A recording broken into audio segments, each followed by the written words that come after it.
We don't control whether they're going to get a ribbon, an award, a recognition, a shout out. We don't control any of that. When we know why we do things, we can be more consistent with our own motivators, if you will, right? Welcome to Game Changers, Athlete Edition. I'm Kortney Harmon, a former Division I softball pitcher turned high-performance business coach who knows what it takes to translate athletic mindset into real-world success. And I'm Julie Jones, a Hall of Famer and former Division I head coach with more than 20 years of experience turned mental performance coach. Together, we bridge the gap between elite athletics and lifelong achievement, helping you unlock your full potential on and off the field. This podcast is your go-to source for inspiration, motivation, amazing guests, and actionable insights to help you elevate your game. Now, as we get into, obviously, that first part was all focused on parents, but let's face it, we got into this, and what you do every day is really about helping student athletes. So obviously, in the first part, we talked about parents helping their athletes find their why. Let's shift gears. Julie, I know that you've worked with countless athletes with mental performance. I know you've seen the transformation firsthand from when an athlete shifts from I have to do this to I want to do this, everything changes. You know, as an athlete, we can discover our own strengths, our own why. But talk to me about what you've seen firsthand. I mean, I can talk about my firsthand experience as my why and how it shifted from getting cut from a 10-year-old to sitting on the bench as a Division I athlete my senior year, watching my teammates graduate, and I was still here for another year. I want, from your perspective, how do we help athletes discover their why? What do we need to do? Obviously, we have a worksheet to associate with that we dropped in the last episode. Talk to me about from your perspective. Well, first of all, we need to be vulnerable enough, I think, as Brene Brown would say, to share what has connected us to sport, and even share the fact that every single one of us at some point thought that we should quit. Right? I mean, at some point, everyone has been through, I'm not doing this anymore for whatever reason. And I think just even getting athletes to understand that the people that they're looking up to, whether it's their parents or their coaches, have felt the feelings that they're feeling, whatever they are, whether they're on the top of the mountain or at the bottom of the barrel, that those feelings are universal in any kind of striving. So I think, starting there and sort of setting up that environment that says, had I not figured out what connects me to this, it would have been a lot easier to leave it behind. And, I think sometimes people would be like, really, you thought you should quit? Like, I would never have expected that, right? Because this is your life, whoever you are. But I think that is something that is really important to start with. That's a great foundation. And then making sure that throughout your training as an athlete, we have some sort of way to keep this front and center. Like, I talk often about the things I need to tattoo on the inside of my eyelids so I can remember them, because there's so many things that I want to be that I forget when different things happen. But there are tons of different ways that we can, as an athlete, that we can keep these things front and center. And we need to keep them front and center before the struggle, so that when the struggle comes, we're there. Yeah.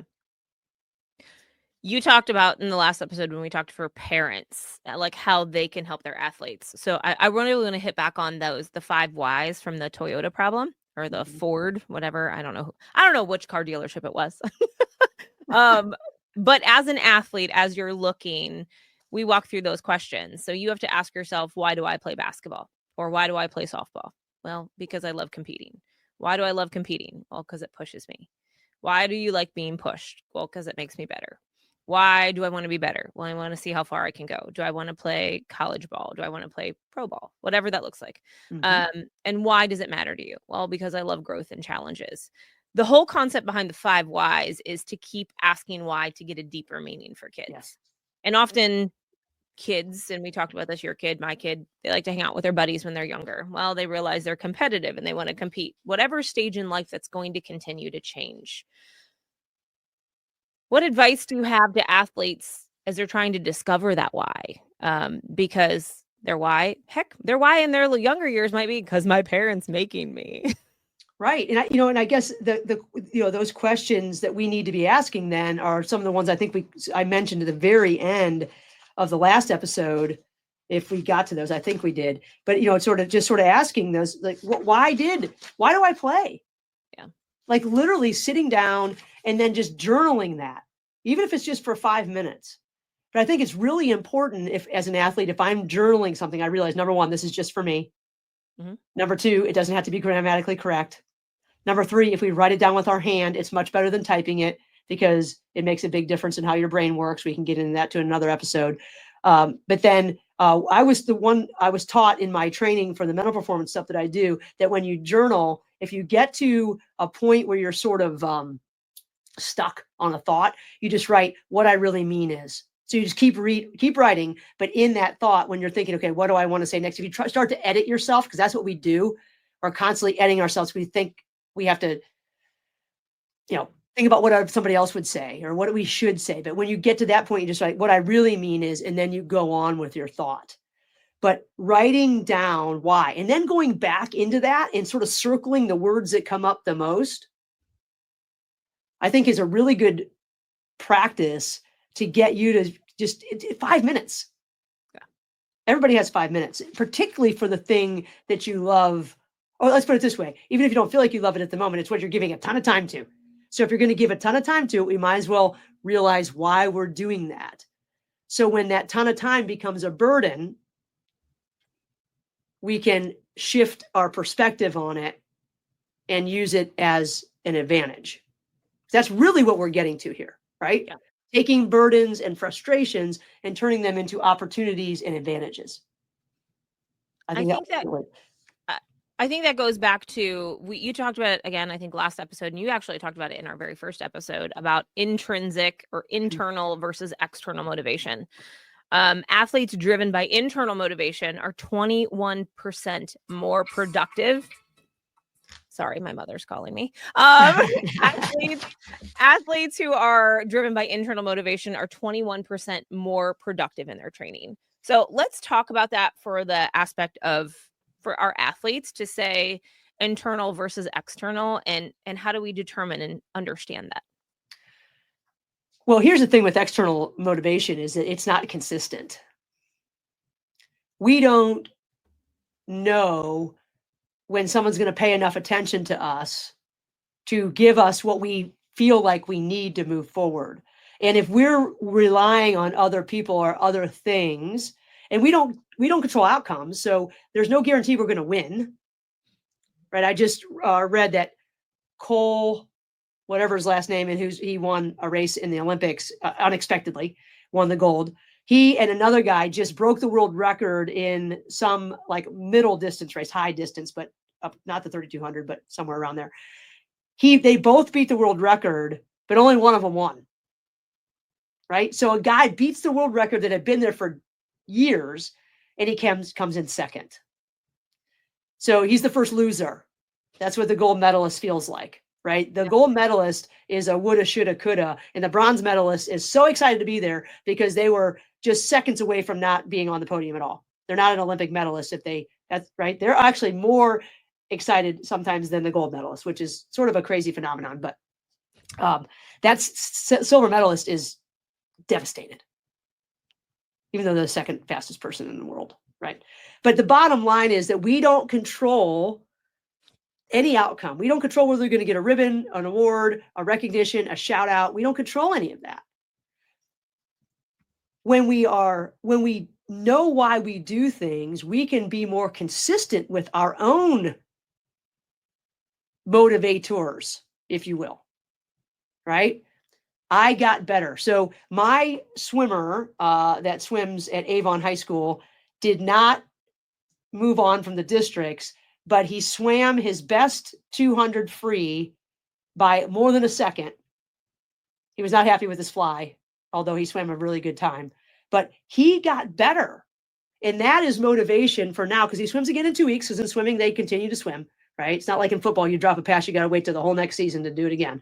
But it's like, okay, so that is what we were really shooting for. We can't help that the meet was really fast. But if we set our sights on winning it, and then the meet is so fast, then I am a failure, even though I improved. How that makes no sense.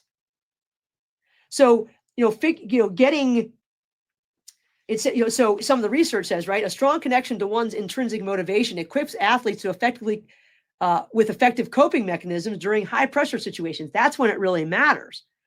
Right? Studies have found that intrinsically motivated athletes are more likely to adopt task-oriented coping strategies. Right? Task-oriented, right? Not outcome-oriented, focusing on personal growth and then problem solving. Sort of like looking into the after-action review, like what were my intended results? What were my actual results? Yeah. What caused and contributed to them? Right? What do I need to do the same? What do I need to do differently? And if I can go directly to that, and then I give myself something to feed on, then I won. You can change the outcome next time by thinking about it proactively. You can influence the outcome. Influence. Yeah. I'm going to give you an example, and I don't even know if you knew this. I remember in college, I was struggling with my curveball. You made me go talk to Dr. Ziegler about my curveball. How in the world, my poor little pea brain was thinking, how in the world is a sports psychologist going to help me with my curveball whenever it's not spinning, it's not breaking, and someone hit it over the fence? I love this because I still use this with my pitching students today when I give pitching lessons. It's really the idea of, okay, you're struggling. Well, instead of focusing on your struggling, what are the two things you need to focus on to make the ball break differently? Well, I need to focus, I'm going to have two. I always give my people, you need to have 2 words, because that's what Dr. Ziegler told me. When you think of your curveball, I need you to think hand up, fingers up, whatever it might be, step across, whatever silly words it is, because you're just focusing on how to make it successful or how to make that pitch effective or break or whatever. I came back and my curveball was fine.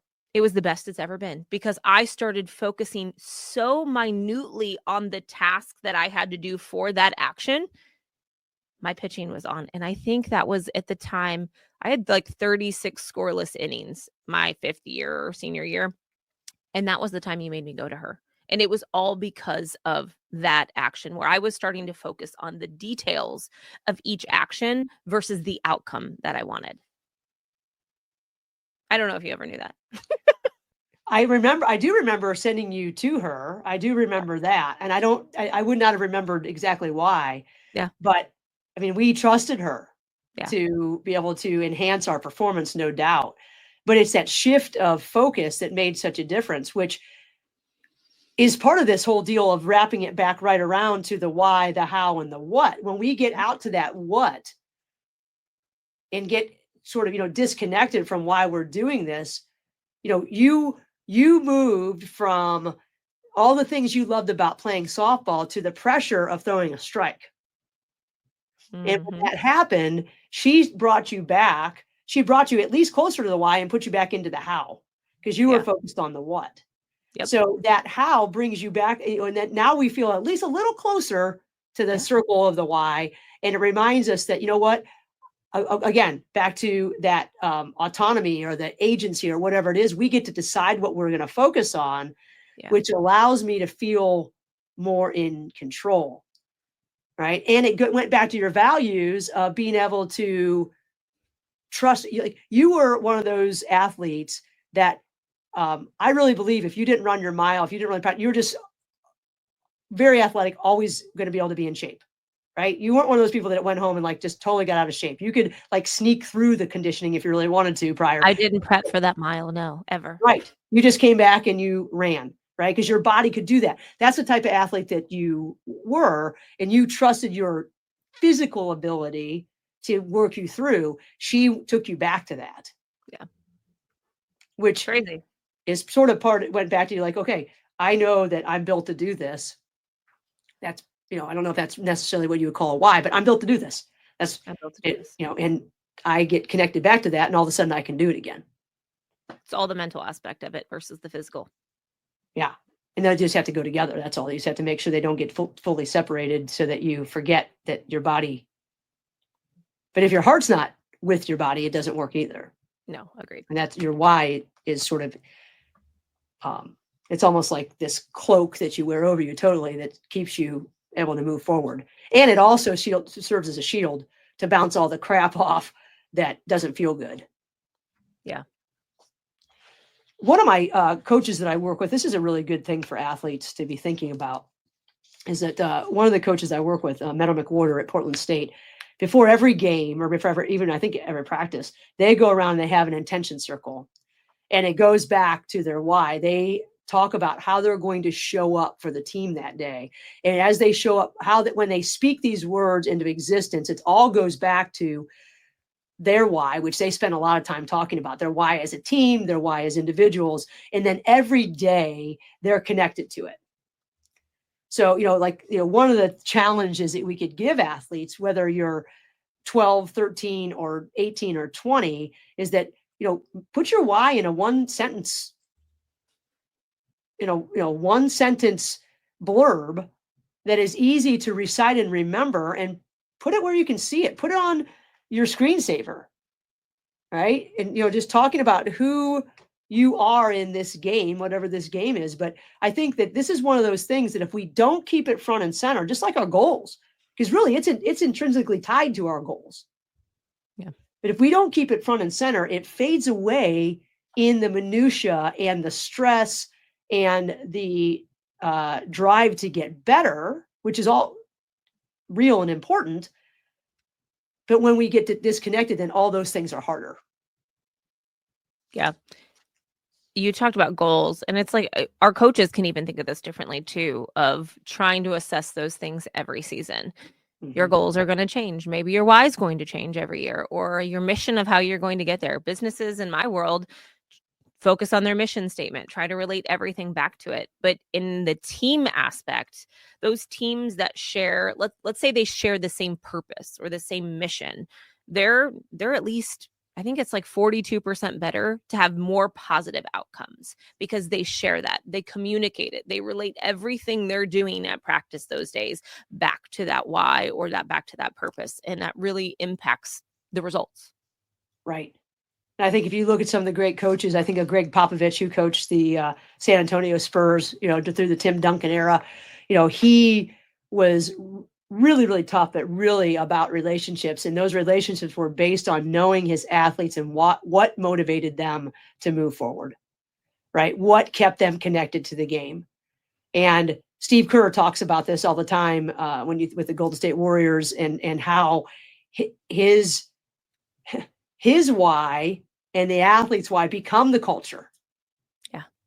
They become the culture. And when they're shared, like what Coach McWhorter's doing on a daily basis, when you are willing to say, this is how I'm going to show up today because this is what's important and this is how I perform my best, now everybody knows, number one, what to expect. And they also feel more connected because a lot of people have the same why. Right. Yeah. Or, and a lot of people, when I talk with kids all the time, why do you play? Because I play because I want to make my parents proud. Okay. Why do you want to make your parents proud? What does that do for you? And then I think that's where we take those 5 questions down, because ultimately we know this. It's not about your parents. It's not about your coach. It's not even about your teammates. It's got to be about you. Your oxygen mask has to go on first before you can help anybody else.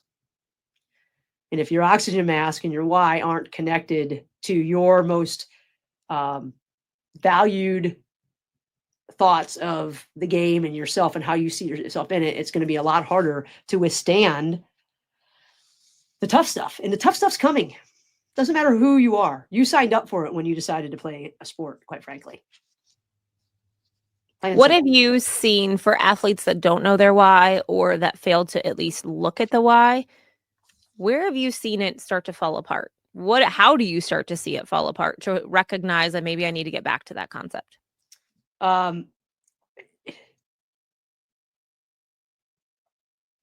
When we get to disconnected, no matter who we are, or if we don't ever sort of evaluate why we're doing something from the very beginning before the how, the what. Frustration, burnout, maybe even becoming a little sort of inward mindset type of thing, lacking some outward mindset, which is really important, obviously. And then it bleeds into whether or not we're coachable, because we go into protect mode because we're uncomfortable a lot. And it's not like this, in some ways this sounds so like fluff stuff, but really, and I'm not a fluff stuff kind of person. I mean, I think you know that after all these years, but ultimately we have to be able to withstand pressure and stress and frustration and disappointment and loss. And if we don't know what truly ties us to what we're doing, then it's for naught. If you're doing it for someone else, it's way harder. But if you're doing it out of the joy, think about when someone asks you to do something and you're like, oh.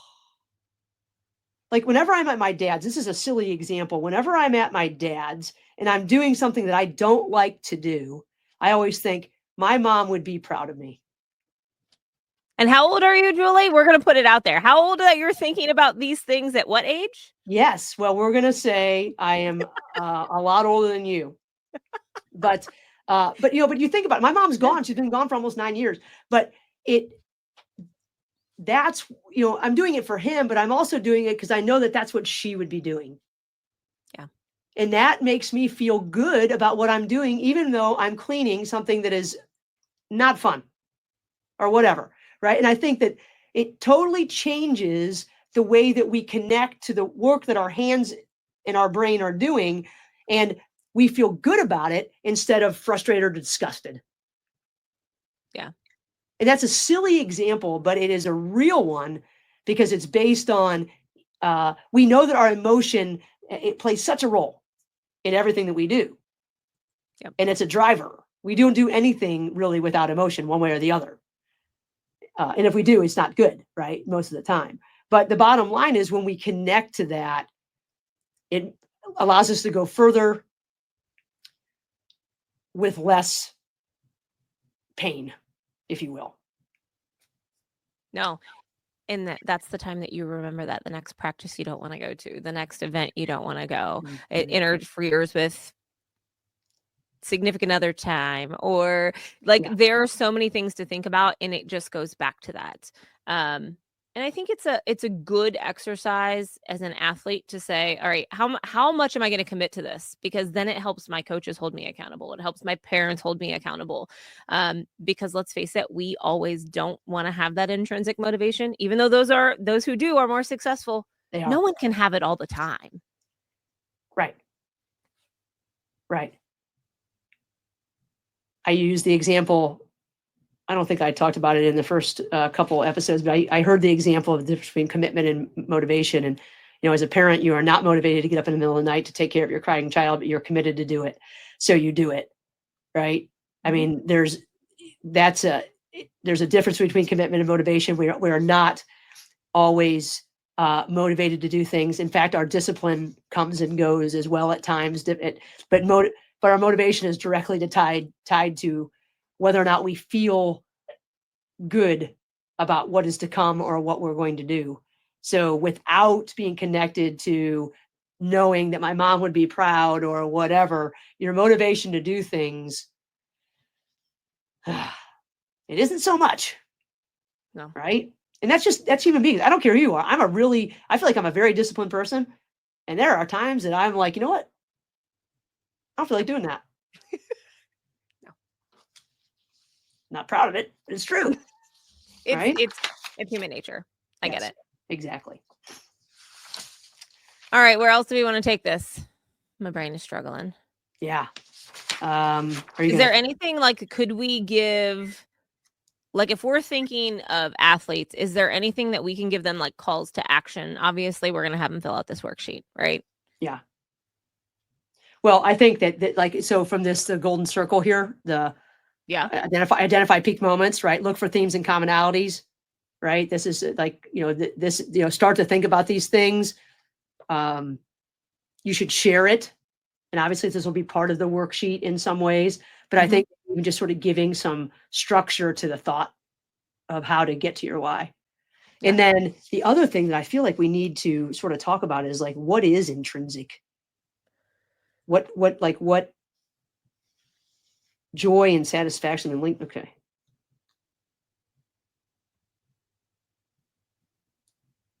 I have like too many documents open. Like, what are examples of intrinsic motivators? I don't think we really touched on that. Okay, well, let's talk about intrinsic motivators. What are intrinsic motivators, and give me some examples of them?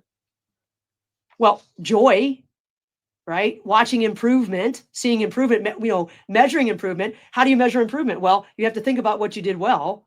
And people, I think sometimes when we say, think about what you do well, oh, now we're just, we're overlooking the things we need to improve. No, people who focus on improvement and what they need to, what they've done well, perform 23% better. Because if you don't know what you did well, how in the world are you ever going to build confidence or consistency?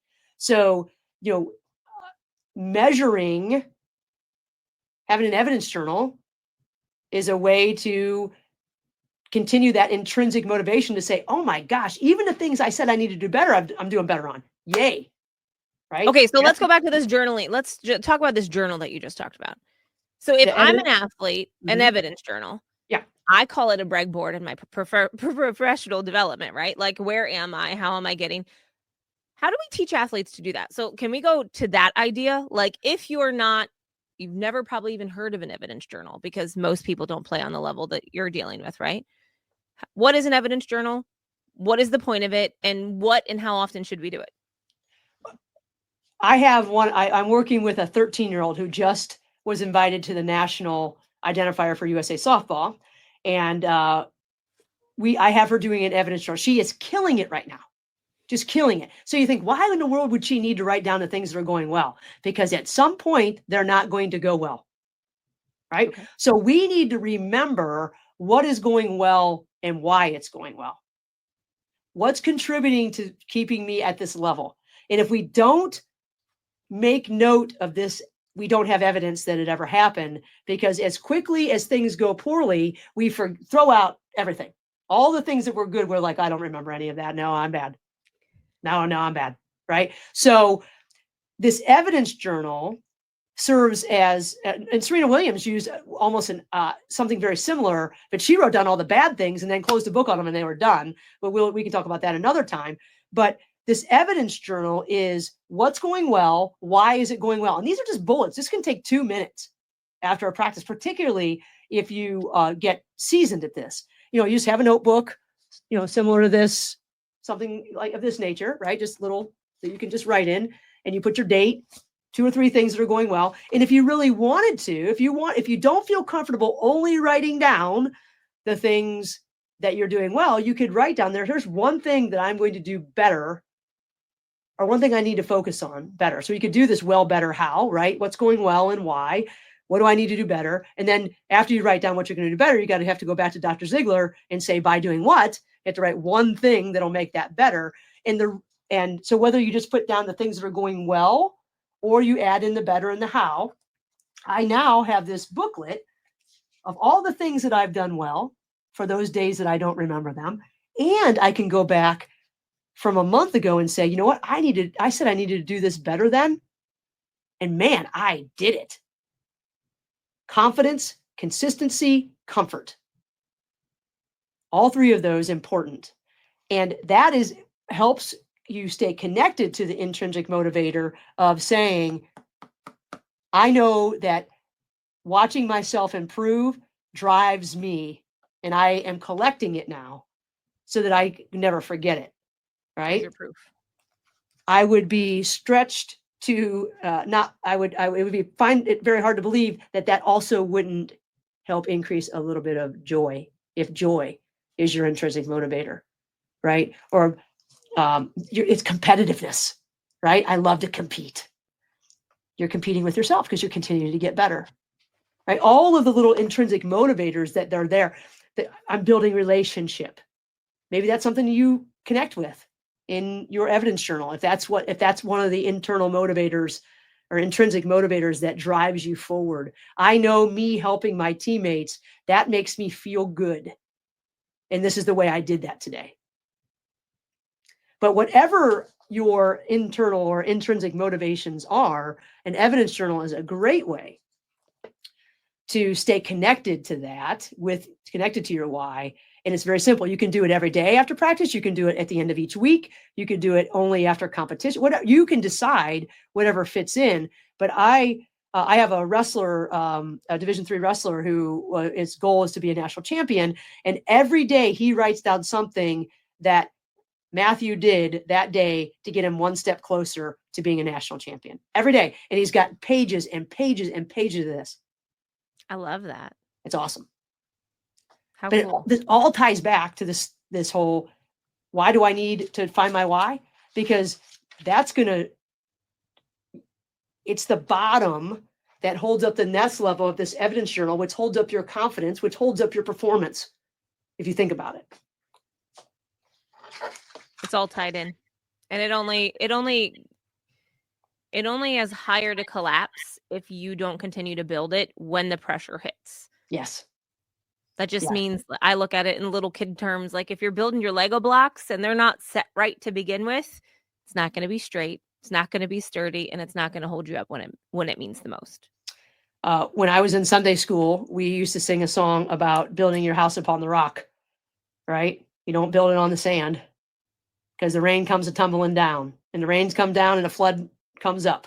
So when the floods come up, our foundation is set on how we connect to why we're doing what we're doing. And then we have all this evidence that reminds us that we are strong enough, prepared enough, in love with this enough to swim through the water until we get to the rock that seems really deep away, right? It's there. It just takes sometimes we can't feel it.